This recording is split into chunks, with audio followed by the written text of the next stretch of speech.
മക്കളെ, നിങ്ങളുടെ ഇംഗ്ലീഷ് പരീക്ഷയിൽ ഈ ഫ്രേസൽ വേർബ്സ് എന്ന് പറഞ്ഞ ടോപ്പിക്കിൽ നിന്ന് 5 മാർക്കിന്റെ ചോദ്യം നിങ്ങളുടെ പേപ്പറിൽ 100% ഉറപ്പാണ്. ആ 5 മാർക്കും ഉറപ്പായിട്ടും കിട്ടണമെങ്കിൽ ഈ ഒരൊറ്റ വീഡിയോ കാണാൻ ഞാൻ കറക്റ്റായിട്ട് പറഞ്ഞുതരാം എങ്ങനെ കിട്ടണം എന്നുള്ള കാര്യം. ഓക്കെ, അപ്പൊ ആദ്യം ചോദ്യം ഇങ്ങനെ ആയിരിക്കും ഉണ്ടാവുക. Fill in the blanks using the appropriate forms of phrasal verbs given in the brackets എന്ന് പറഞ്ഞാൽ 5 മാർക്കിനോ 4 മാർക്കിനോ ആയിട്ട് ചോദ്യം വരാം. കുറെ ഫ്രേസൽ വേർബ്സ് എന്ന് പറഞ്ഞ സാധനങ്ങൾ ഇങ്ങനെ കൊടുത്തിട്ടുണ്ടാവും, അത് നമ്മൾ ഫില്ല് ചെയ്യണം.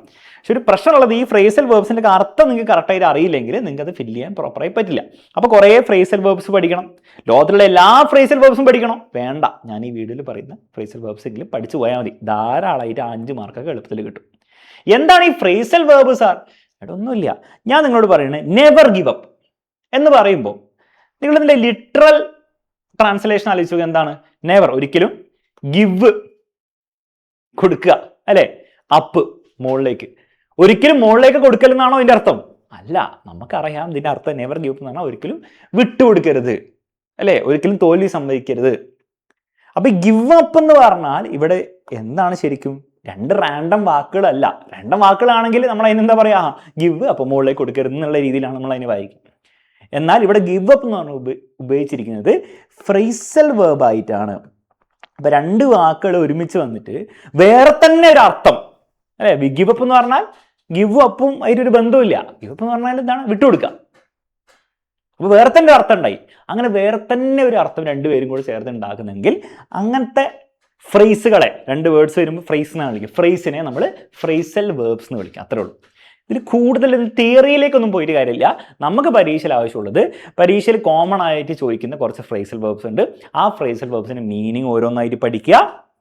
അത് വെച്ചിട്ടുള്ള ചോദ്യങ്ങൾ ചെയ്യുക. അത്രയേ ഉള്ളൂ സംഭവം. ഓക്കെ, അത് നിങ്ങൾ ചെയ്തു കഴിഞ്ഞാൽ, ഈ വീഡിയോയിൽ ഞാൻ ചെയ്തു കഴിഞ്ഞാൽ പരീക്ഷയിൽ ഞാൻ പറയുന്നു എന്ത് വന്നാലും ഉത്തരം കൊടുക്കാൻ പറ്റും. ഓക്കെ, സമയം വേസ്റ്റ് ചെയ്യുന്നില്ല. ഫസ്റ്റ് സെറ്റ് നമുക്ക് പഠിക്കാം. ഓക്കെ, ഇതിന് മീനിങ് ഒന്നും ബൈ ഹാർട്ട് ആക്കണ്ട, ജസ്റ്റ് കേട്ടിരുന്നാൽ മതി, മനസ്സിലാക്കുക, ചോദ്യം ചെയ്യാൻ പറ്റണം, അത്രേ ഉള്ളൂ. സെറ്റ് ഓഫ് എന്ന് പറഞ്ഞാൽ ബിഗാൻ എ ജേണി, ഒരു ജേണി തുടങ്ങി അല്ലെങ്കിൽ ഇറങ്ങി പുറപ്പെട്ടു എന്നാണ് അതിന്റെ മലയാളം അർത്ഥം. Gandhiji set off for England, Gandhiji ഇംഗ്ലണ്ടിലേക്ക് ഇറങ്ങി പുറപ്പെട്ടു. പുട്ട് അക്രോസ് എന്ന് പറഞ്ഞാൽ എന്താ? മുന്നോട്ട് എന്തോ എറിഞ്ഞു എന്നാണോ? അല്ല, expressed or explained. He put across his views clearly. അവന്റെ വ്യൂസ് എന്ത് ചെയ്തു? എക്സ്പ്രസ് ചെയ്തു അല്ലെ കമ്മ്യൂണിക്കേറ്റ് ചെയ്തു. അപ്പൊ കമ്മ്യൂണിക്കേറ്റ് അല്ലെ എക്സ്പ്രസ് ചെയ്യുക, അതിനാണ് പുട്ട് അക്രോസ് എന്ന് വിളിക്കുക. ഗോ ഓൺ അല്ലെ വെന്റ് ഓൺ. വെന്റ് ഓൺ എന്ന് പറഞ്ഞാൽ അതിന്റെ പാസ്റ്റ് ടെൻസ് ആണ്. കണ്ടിന്യൂഡ് എന്നാണ് അതിന്റെ അർത്ഥം അല്ലെ, തുടർന്നുകൊണ്ടിരുന്നു. He went on describing the struggle. അവൻ സ്ട്രഗിൾ എന്ത് ചെയ്തു? ഡിസ്ക്രൈബ് ചെയ്യുന്നത്, അതിനെപ്പറ്റി പറഞ്ഞുകൊണ്ടിരുന്നു അല്ലെ. കണ്ടിന്യൂ ചെയ്തു അല്ലെ, തുടർന്നുകൊണ്ടിരുന്നു, അത്രേ ഉള്ളൂ. പുട്ട് ഡൗൺ എന്ന് പറഞ്ഞാൽ എന്താ? താഴെ വെച്ചു എന്നാണോ? അല്ല, സപ്രസ്ഡ് ഓർ വീക്കൻഡ്.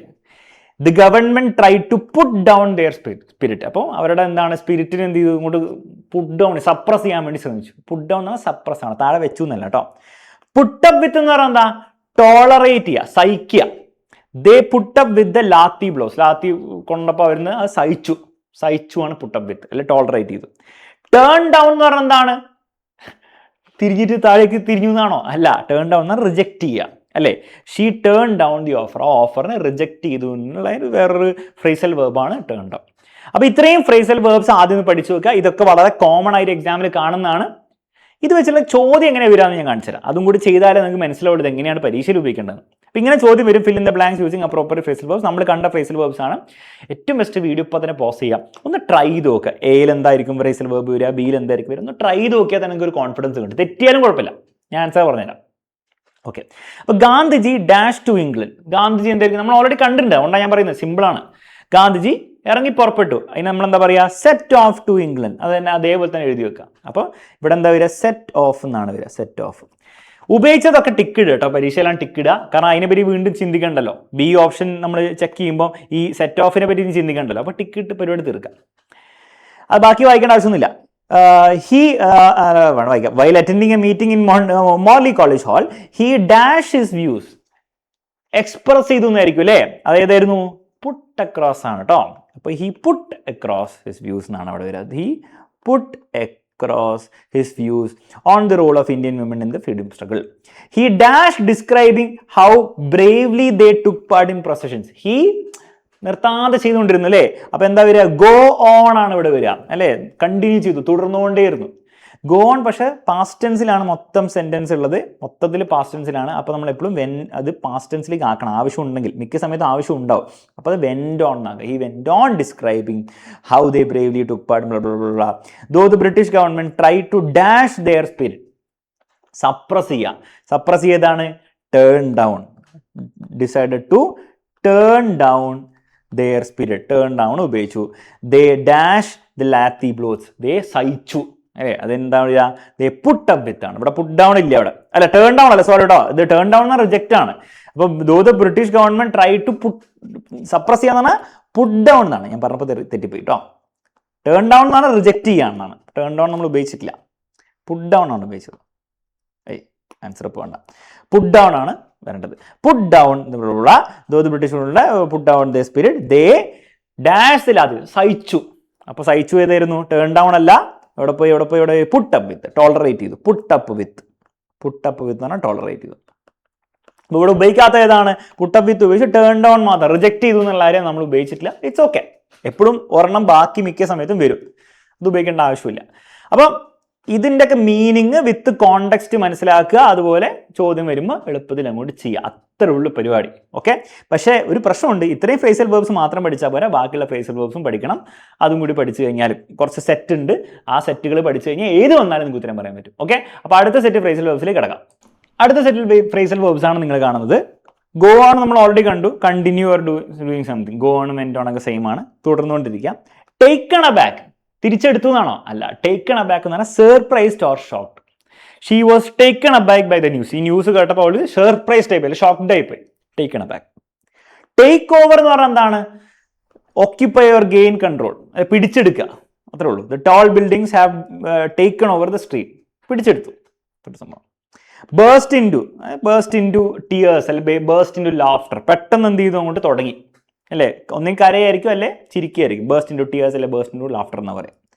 ലെറ്റപ്പ് എന്ന് പറഞ്ഞാൽ എന്താ, become less strong or stop, weak ആവുക ബേസിക്കലി അല്ലേ. The heavy traffic did not let up, അപ്പൊ ട്രാഫിക് എന്താണ്, വീക്ക് ആയില്ല, കുറഞ്ഞിട്ടില്ല എന്നാണ്.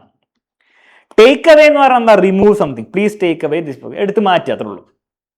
അപ്പോൾ അതിനർത്ഥം ബേസിക്കായി മനസ്സിലായല്ലോ. സെന്റൻസിൽ ഉപയോഗിക്കും. പരീക്ഷയിൽ ഇങ്ങനെ ചോദ്യം വരും, 5 മാർക്കിന് ചോദ്യം വരും. അപ്പോൾ വീഡിയോ പോസ് ചെയ്യുക, സിമ്പിളാണ്. നമ്മൾ പഠിച്ച കോണ്ടെക്സ്റ്റ് തന്നെയാണ് എല്ലാം വന്നിരിക്കുന്നത്. ഒന്ന് ട്രൈ നോക്കി. As the narrator dash walking, എന്തായിരിക്കും ഉണ്ടാവുക അവിടെ, വെറുതെ ഇട്ടു. ബേസ്റ്റ് ഇൻ ടു വാക്കിംഗ് വരുമോ? ഇല്ല. ടേക്കൺ എ ബാക്ക് എന്ന് പറഞ്ഞാൽ സർപ്രൈസ് അല്ല, ഷോക്ക്ഡ് അല്ല. ടേക്ക് അവേ വാക്കിംഗ് അല്ല. ഗോ ഓൺ വരാം അല്ലെ, വെന്റ് ഓൺ വാക്കിംഗ് വരാം. ലെറ്റപ്പ് വാക്കിംഗ് ടേക്ക് ഓവർ ഒന്നും അല്ല. അപ്പൊ കോമൺ സെൻസ് ആലോചിച്ചാൽ തന്നെ കിട്ടും അല്ലേ. ഗോ ഓൺ എന്ന് പറഞ്ഞാൽ വെന്റ് ഓൺ എന്നാണ് വരിക. പാസ്റ്റ് ടെൻസിലാണ് മൊത്തം സെന്റൻസ് നിങ്ങൾ നോക്കി കഴിഞ്ഞാൽ മനസ്സിലാവും. ഓക്കെ. എന്താണ്, ഹൈ ബിൽഡിംഗ് ഹാഡ് അല്ലേ, മിക്ക സമയത്ത് പാസ്റ്റ് ടെൻസിലായിരിക്കും. ഫീലിംഗ് ഡിസ്റ്റർബ്ഡ്, മിക്ക സമയം പാസ്റ്റ് ടെൻസിലായതുകൊണ്ട് പാസ്റ്റ് ടെൻസിലേക്ക് മാറ്റാം. അപ്പോൾ ഗോ ഓൺ അഥവാ വെന്റ് ഓൺ ഉപയോഗിച്ച് കഴിഞ്ഞു. Went on walking. He was quite dash by the changes that had happened around it. ആ മുമ്പ് എന്താണ്, കുറച്ച് സർപ്രൈസ്ഡ് ആയിട്ടുണ്ടാവും അല്ലേ, ചേഞ്ചസ് കണ്ടപ്പോൾ സർപ്രൈസ്ഡ് ആയി എന്താ, ടേക്കൺ എ ബാക്ക് അല്ലേ. അപ്പം ടേക്കൺ എ ബാക്ക് നമ്മൾ ഉപയോഗിച്ചു. He was quiet taken back by the changes that had happened around him. High buildings had dashed the street. ആ ഹൈ ബിൽഡിങ്സ് എല്ലാം കൂടെ സ്ട്രീറ്റിന് എന്തെങ്കിലും കൂടി അതിൻ്റെ മുകളിലും കൂടി ഡോമിനേറ്റ് ചെയ്തു അല്ലേ. അതിൻ്റെ അല്ല ആ സ്ട്രീറ്റിനെ മൊത്തം എന്താണ് അങ്ങോട്ട് എന്താണ് കയ്യേറിയെന്ന് എന്താ, ടേക്ക് ഓവർ. അപ്പോൾ ഹാഡ് ടേക്കൺ ഓവർ എന്ന് ഉപയോഗിക്കണം. ഹാഡ് വരുന്നത് കൊണ്ട് ടേക്ക് ഓവർ എന്നല്ല, ടേക്കൺ ഓവർ. ഇനി പരീക്ഷയിൽ നിങ്ങൾ ടേക്ക് ഓവർ എന്ന് എഴുതിയാലും മാർക്കൊക്കെ കിട്ടും. പക്ഷേ എപ്പോഴും ചിന്തിക്കുക, കറക്റ്റ് ടെൻസ് ആണോ ഞാൻ ഉപയോഗിക്കുന്നത് കൊണ്ട് ചിന്തിക്കുക. അപ്പോൾ ഹാഡ് ടേക്കൺ ഓവർ ആണ് correct tense. The street which was once lined with gardens and there was madness all around. Feeling disturbed he was about to dash tears ആണ്. ബേസ്റ്റ് ഇൻ ടു അല്ലേ, burst into tears, burst into tears, but somehow the reined his emotions and managed to reach the crossroads. The stream of cars wouldn't dash and he wasn't able to move forward. The stream of cars എന്താ, traffic എന്നാ നിൽക്കുന്നില്ല. wouldn't let up അല്ലെ take away ആണോ, take away എടുത്തു മാറ്റല്ല, let up ആണ് അല്ലേ, നിൽക്കുന്നില്ല. Let up, wouldn't let up and he wasn't able to move forward. ഇത്രേ ഉള്ളൂ പരിപാടി. അപ്പോൾ ഇതിൻ്റെ ബേസിക് അർത്ഥങ്ങൾ മനസ്സിലാക്കി കഴിഞ്ഞാൽ ഇതുപോലെ എളുപ്പത്തിൽ നിങ്ങൾക്ക് ചെയ്യാൻ പറ്റും. പക്ഷെ കഴിഞ്ഞിട്ടില്ല, ഇനി നമുക്ക് കുറച്ചുകൂടി ഫ്രേസൽ വേർബ്സ് നോക്കിയാലേ സെറ്റ് ആക്കാൻ പറ്റുള്ളൂ. അടുത്ത സെറ്റ് ഫ്രേസൽ വേർബ്സ് ആണ് നിങ്ങളിവിടെ കാണുന്നത്. വളരെ ഇമ്പോർട്ടൻ്റ് ആണ്, പരീക്ഷയിൽ വരും. പുട്ട് ഓൺ എന്ന് പറഞ്ഞാൽ എന്താ, എടുത്തിട്ടു അല്ലേ, തുണി എടുത്തിടുക. He put on his uniform, put on its jacket അല്ലെ പുട്ട് ഓൺ ഇസ് ക്ലോസ്, എടുത്ത് എന്താണ് ഇടുന്നു, തുണി എടുത്ത് ഇടുന്നതിനാണ് പറയാം. സെറ്റ് ഓഫ് നമ്മൾ പഠിച്ചു ഇറങ്ങി പുറപ്പെടുക, he set off for school. Tear away, separate or take away forcefully. അപ്പോൾ he was torn away from his home. അപ്പം പേപ്പർ കീറുന്നതിനല്ല പറയാ, സെപ്പറേറ്റ് ചെയ്യപ്പെടുക. ഹി വാസ് ടോൺ അവേ അല്ലെ, എന്താണ് ടോൺ അവേ ആണ് ഇപ്പോൾ പാസ്റ്റ് ടെൻസിൽ വരിക കേട്ടോ. ഫ്രം ഹിസ് എന്താണ് പേരൻസ് അല്ലെ, ഫ്രം ഹിസ് ഹോം അല്ലെ, ഫ്രം ഹിസ് സ്കൂൾ എന്ന് പറഞ്ഞാൽ അവിടുന്ന് സെപ്പറേറ്റ് ചെയ്യപ്പെട്ടു, ഇത്രയുള്ള സംഭവം. Okay. Resort to, use something as last option, അവസാനത്തെ ഓപ്ഷൻ ആയിട്ട് ഉപയോഗിക്കുന്നതാണ് റിസോർട്ട് എന്ന് പറഞ്ഞാൽ. He resorted to arguing with his father അല്ലെ, അവൻ അവസാനം വേറൊരു വഴിയില്ലാതെ വന്നപ്പോൾ ഇത് ചെയ്തു എന്ന് പറയുന്നതിനാണ് റിസോർട്ട് ടു എന്ന് പറയാം. പുട്ട് ഓഫ് എന്ന് പറഞ്ഞാൽ postpone or delay, they put off the meeting, അവർ മീറ്റിംഗ് ഡിലേ ചെയ്തു. അപ്പോൾ ഇത്രയും ഫ്രേസൽ വേർബ്സിന്റെ ബേസിക് അർത്ഥം ബൈ ഹാർട്ട് ഒന്നും പഠിക്കണ്ട, നിങ്ങൾ ഉപയോഗിക്കുമ്പോൾ നമ്മൾ കൂടുതൽ പഠിക്കും. അപ്പോൾ അത് ഉപയോഗിച്ചിരുന്ന ട്രൈ നോക്കുന്നത് സിമ്പിളാണ്. The boy dash his new school uniform, എടുത്തിട്ടു, എന്താ പറയുക, പുട്ട് ഓൺ അല്ലേ. അപ്പോൾ ഫുള്ള് എഴുതുന്നില്ലേ, എന്ന് എഴുതി വെക്കാം. ഈ put on his school uniform, black shoes, bla bla bla bla. He dash to the school touching his father's hands, സ്കൂളിലേക്ക് ഇറങ്ങി പുറപ്പെട്ടു ഏതായിരുന്നു, ഇറങ്ങി പുറപ്പെട്ടു സെറ്റ് ഓഫ് ആണ്, നമ്മൾ ഇതിനു മുമ്പ് ഉപയോഗിച്ചാണ്. ഗാന്ധിജി സെറ്റ് ഓഫ് ടിങ്കുളിന് പഠിച്ചല്ലേ. Set off to school clutching his father's hand. As they walk towards school the boy felt that he was being dash from the comfort of his home, ഹോമിൽ നിന്ന് പിരിയ അല്ലെ, അത് സെപ്പറേറ്റ് ചെയ്യപ്പെട്ട തോന്നുന്നു. എന്താണ്, ടിയർ അവേ ആണ് അല്ലേ, ടേർ അവേ ആണ് വരിക. അത് പക്ഷേ അതിനെ എപ്പോഴും പാസ്റ്റ് ടെൻസിലേക്ക് ആക്കണം. ടേറിന്റെ പാസ്റ്റ് ടെൻസ് ടോൺ ആണ്, അപ്പോൾ ടോൺ അവേ എന്ന് എഴുതി വെക്കണം. ടേർ അവേ എന്ന് എഴുതി വെച്ചാൽ മാർക്ക് കിട്ടും. പക്ഷേ ചിന്തിക്കും, എപ്പോഴും മാക്സിമം ട്രൈ ചെയ്ത് വെക്കുക, അറിയുമെങ്കിൽ എഴുതി വെക്കുക, അത്രയുള്ള അറിഞ്ഞില്ലേ കുഴപ്പമൊന്നുമില്ല. നീ ടേർ അവേ എന്ന് വെച്ചാൽ മാർക്ക് കിട്ടും. He dash challenging his father openly about the need to attend school. He ഒന്നെങ്കിൽ പുട്ട് ഓഫ് അല്ലെ റിസോർട്ടഡ് വരിക. ഹി പുട്ട് ഓഫ് എന്ന് പറഞ്ഞാൽ എന്താ, ഡിലേ ചെയ്തു. He delayed challenging his father അല്ല, ഇതിന്റെ കോണ്ടെക്സ്റ്റ് പ്രകാരം എന്താണ്, ഹി റിസോർട്ടഡ് ടു, വേറൊരു വഴിയില്ലാത്തപ്പോൾ അവൻ അച്ഛനോട് ചാലഞ്ച് ചെയ്യേണ്ടി വന്നു. അപ്പോൾ ഹി റിസോർട്ട് ടു ആണ് വരിക. അതും പാസ്റ്റ് ടെൻസിലെ ആക്കണത്, മിക്ക സമയത്ത് പാസ്റ്റ് ടെൻസ് ആയിരിക്കും വരിക. ഹി റിസോർട്ടഡ് ടു എന്ന് എഴുതാം. അപ്പോൾ പാസ്റ്റ് ടെൻസ് ആക്കേണ്ട മിക്ക സന്ദർഭങ്ങളിലും ഒന്ന് വായിച്ചു. ഹി റിസോർട്ട് ടു ചാലഞ്ചിന് നിങ്ങൾ കുറച്ചുകൂടി നല്ല ഹി റിസോർട്ടഡ് ടു അല്ലേ, അങ്ങനെ അലിച്ചാൽ മതി. അല്ലാണ്ട് കുറേ ടെക്നിക്കാലിറ്റിയുടെ പുറകിൽ ഇതിൽ പോകേണ്ട ആവശ്യമില്ല. അതിൽ വലിയ കഥയൊന്നുമില്ല. കാരണം നിങ്ങൾ റിസോർട്ട് ടു എന്ന് എഴുതിയാലും മാർക്ക് തന്നോളൂ ടീച്ചർ, പൊതുവേ തരും, ചില ടീച്ചേഴ്സ് തരില്ല, ഒന്നും ചെയ്യാൻ പറ്റില്ല നമുക്ക് കേട്ടോ. ഓക്കെ, ഒരു സെറ്റ് ഫ്രേസൽ വേർബ്സ് അതിൻ്റെ കൂടെ ചോദ്യം കൂടി ചെയ്ത് കഴിഞ്ഞാൽ സാമാന്യം ഒരു 90% നിങ്ങളുടെ പരീക്ഷ 90-95% പരീക്ഷയിൽ വരാൻ പോകുന്ന ഫ്രേസൽ വേർബ്സ് നിങ്ങൾക്ക് കിട്ടുന്നതായിരിക്കും. ഇനി എന്തെങ്കിലും ഫ്രേസൽ വേർബ് നമ്മൾ ഇതിൽ ചെയ്യാത്ത നിങ്ങൾ കണ്ടാൽ നിങ്ങൾ പേടിക്കണ്ട. ഇപ്പം 5 ഫ്രേസൽ വേർബ്സ് കൊടുത്താൽ 4 എണ്ണം നമ്മൾ ഉപയോഗിക്കേണ്ടി വരുള്ളൂ. ആ 4 എണ്ണത്തിൽ നിങ്ങൾക്ക് ഒരെണ്ണം അറിയില്ലെങ്കിൽ കുഴപ്പമില്ല, മിക്കവാറും ഉപയോഗിക്കേണ്ട ആവശ്യം ഉണ്ടാവില്ല. ഇനി കുഴപ്പമില്ല, ഇനി നിങ്ങൾ 3 എണ്ണം അറിയെങ്കിൽ 3 എണ്ണം ഉപയോഗിച്ച് വെക്കുക. ആ 4ാമത്തത് നിങ്ങൾക്ക് ഗസ് ചെയ്യാൻ പറ്റും എളുപ്പത്തിൽ, മനസ്സിലേ. എന്തായാലും 5 എണ്ണം വന്നായാലും 3 എണ്ണം നിങ്ങൾക്ക് ഉറപ്പായിട്ടും അറിയുണ്ടാവും. ആ 3 എണ്ണം അങ്ങോട്ട് ഉപയോഗിക്കുക അല്ലേ. ഏതെങ്കിലും 5 എണ്ണത്തെ 5 എണ്ണം ഉപയോഗിക്കേണ്ടി വരില്ല, 4 എണ്ണം ഒരിക്കലും ഉപയോഗിക്കേണ്ടി വരിക. 3 എണ്ണം നിങ്ങൾ ഉപയോഗിച്ച് ഒരെണ്ണമല്ലേ മിസ്സിങ് ഉണ്ടാവുക. ആ ഒരെണ്ണം ബാക്കി വരുന്ന 2 എണ്ണത്തിൽ നിന്ന് എളുപ്പത്തിൽ നിങ്ങൾക്ക് ഗസ് ചെയ്യാൻ പറ്റും. അപ്പോൾ എല്ലാ ഫ്രേസുകളും നമുക്ക് അറിയേണ്ട ആവശ്യമില്ല പരീക്ഷയിൽ ചെയ്യാൻ വേണ്ടിയിട്ട്. 5 എണ്ണത്തിൽ 3 എണ്ണമെങ്കിലും അറിഞ്ഞാൽ മതി. അത് എന്തായാലും കിട്ടും നിങ്ങൾക്ക്, ഇതിൽ നിന്ന് തന്നെ കിട്ടും. ഓക്കെ, അപ്പോൾ അടുത്ത സെറ്റ് ഫ്രേസൽ വേർബ്സ് നമുക്ക് നോക്കാം. ലാസ്റ്റ് സെറ്റ് ഫ്രേസൽ വേർബ്സ് ആണ് നിങ്ങൾ കാണുന്നത്. മീറ്റപ്പ് എന്താണ്, ബേസിക്കലി ആരെങ്കിലും കാണുക അല്ലേ. We met up with our old classmates after many years. Meet up കണ്ടുമുട്ടുക. ഗോ ഓൺ തുടർന്നുകൊണ്ടിരിക്കുക, കണ്ടിന്യൂ നമ്മൾ ഓൾറെഡി കണ്ട്. Go on went on same ആണ്. മേക്ക് ഔട്ട് എന്ന് പറഞ്ഞാൽ എന്താണ്, മേക്ക് ഔട്ട് എന്ന് പറഞ്ഞു കഴിഞ്ഞാൽ to understand or recognise something, മനസ്സിലാക്കുക. I could not make out why you was upset. അവൻ എന്തുകൊണ്ട് അപ്സെറ്റ് ആയി എനിക്ക് മനസ്സിലാക്കാൻ പറ്റില്ല. കുഡ് നോട്ട് എന്നാണ് പറയുന്നത്. മനസ്സിലാക്കാൻ പറ്റുമെങ്കിൽ ഐ കുഡ് മേക്ക് ഔട്ട് എന്ന് പറയും. ഐ കുഡ് മേക്ക് ഔട്ട്, എനിക്ക് മനസ്സിലാക്കാൻ പറ്റി. I could not make out എനിക്ക് മനസ്സിലാക്കാൻ പറ്റിയില്ല. മനസ്സിലാക്കുക എന്നാണ് അതിൻ്റെ. പുട്ട് അക്രോസ് നമ്മൾ കണ്ട്, കമ്മ്യൂണിക്കേറ്റ് ചെയ്യുക അല്ലെ, എക്സ്പ്രസ് ചെയ്യുക. കോൾ ഓൺ എന്ന് പറഞ്ഞാൽ എന്ത് ചെയ്യുക, ഫോൺ വിളിക്കുകയല്ല. കോൾ ഓൺ എന്ന് പറഞ്ഞാൽ വിസിറ്റ് ചെയ്യുക, ടു വിസിറ്റ് സമ്മൺ എന്നാണ് കേട്ടോ. Okay, we called on our grandmother last Sunday. Call on എന്ന് പറഞ്ഞാൽ ഫോൺ വിളിക്കുകയല്ല, വിസിറ്റ് ചെയ്യാന്നാണ്, ശ്രദ്ധിക്കണം. അപ്പം ഇത് വെച്ചിട്ട് ഒരു ചോദ്യം ട്രൈ നോക്ക്. When the 2 legends dash they were highly impressed by each other. അപ്പോൾ 2 legends മീറ്റ് ചെയ്തപ്പോൾ എന്നായിരിക്കും അല്ലേ. മേക്ക് ഔട്ട് എന്ന് പറഞ്ഞാൽ മനസ്സിലാക്കാന്ന്, കോൾ ഓൺ എന്ന് പറഞ്ഞാൽ വിസിറ്റ് ചെയ്യാന്നാണ്. കോൾഡ് ഓൺ വരില്ല, വിസിറ്റഡ് എന്നല്ല, കാരണം ഒരാൾ വേറെ ആളല്ലേ വിസിറ്റ് ചെയ്യുക, 2 പേരും അങ്ങോട്ടും visit ചെയ്യില്ലല്ലോ.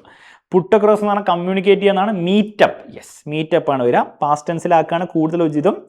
When the 2 legends met up എന്നാണ് വരിക. മീറ്റപ്പ് എന്ന് എഴുതി നോക്കുക, അപ്പോൾ ആലോചിക്കും when the 2 legends met up എന്നല്ല വരിക. അങ്ങനെ മാറ്റിയാൽ മതി, മാറ്റില്ലെങ്കിലും കുഴപ്പമൊന്നുമില്ല, പറ്റുമെങ്കിൽ മാറ്റത്രേ ഉള്ളൂ കേട്ടോ. മൈക്കിൾ ജാക്സണും ജോസഫ് ബാർബറയാണ്. Dash admiring Joseph Barbara and he intern could എന്തോ ചെയ്തുകൊണ്ടിരുന്നു അല്ലേ, തുടർന്നുകൊണ്ടിരിക്കുന്നതായിരിക്കും പറയാൻ പോകുന്നത്. അപ്പോൾ ഗോ ഓൺ പാസ്റ്റ് ടെൻസിലേക്ക് ആക്കുക, വെന്റ് ഓൺ. മിക്ക സമയത്ത് പാസ്റ്റ് ടെൻസിൽ ആക്കേണ്ടി വരും. അപ്പോൾ വെന്റ് ഓൺ എന്ന് പഠിച്ചു വെച്ചേക്കും. Went on admiring Joseph Barbara and he intern could dash how genuine a person Michael Jackson was.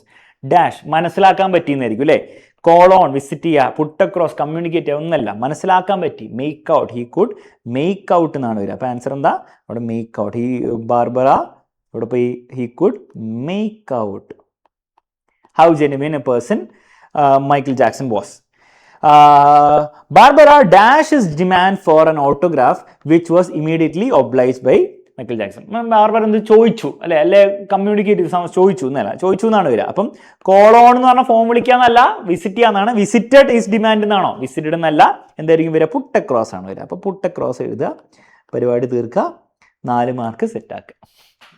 ഇത്രയേ ഉള്ളൂ പരിപാടി. അപ്പോൾ ഇത്രയും ഫ്രേസൽ വേർബ്സും അതിൻ്റെ ബേസിക് മീനിങ്ങും അതിൻ്റെ ആപ്ലിക്കേഷൻ പഠിച്ചില്ല. ആപ്ലിക്കേഷനാണ് കൂടുതലും ഇവിടെ. വെറുതെ മീനിങ്സ് ഇങ്ങനെ പഠിച്ചിട്ടൊന്നും കാര്യമില്ല, ഒന്നും ഓർമ്മയിൽ നിൽക്കാൻ പോകുന്നില്ല. അപ്ലൈ ചെയ്യുമ്പോഴാണ് നിങ്ങൾക്ക് അത് ഓർമ്മയിൽ ഉണ്ടാവുക. ആപ്ലിക്കേഷൻ പഠിച്ച ധാരാളമാണ്. 5 എണ്ണമൊക്കെ വരുമ്പോൾ എന്തായാലും 3 എണ്ണം നിങ്ങൾക്ക് അറിയുണ്ടാവും. 4 എണ്ണം വരിക, 4 എണ്ണം ഒരിക്കലും ഉപയോഗിക്കാൻ വരിക. 3 എണ്ണം നിങ്ങൾക്ക് അറിയാം. ഞാൻ നേരത്തെ പറഞ്ഞ ലോജിക് പ്രകാരം ഒരെണ്ണം ഗസ് ചെയ്യാൻ എന്തായാലും പറ്റും. കാണുമ്പോൾ തന്നെ മനസ്സിലാവും ഏതായിരിക്കും എന്നുള്ളത്. അങ്ങനെ ആ 4 or 5 മാർക്ക്, ഓട്ടോ 4 മാർക്സിനോ 5 മാർക്സിനോ ആയിരിക്കും ചോദ്യം വരിക. അത് വാങ്ങിച്ചുകൊണ്ട് വേണം വരാൻ വേണ്ടിയിട്ട്. ഓക്കെ, പറ്റും നിങ്ങൾക്ക്. ജസ്റ്റ് ഇത് റിവൈസ് ചെയ്ത് പോയാൽ മതി. ക്ലിയർ ആണല്ലോ മക്കളെ?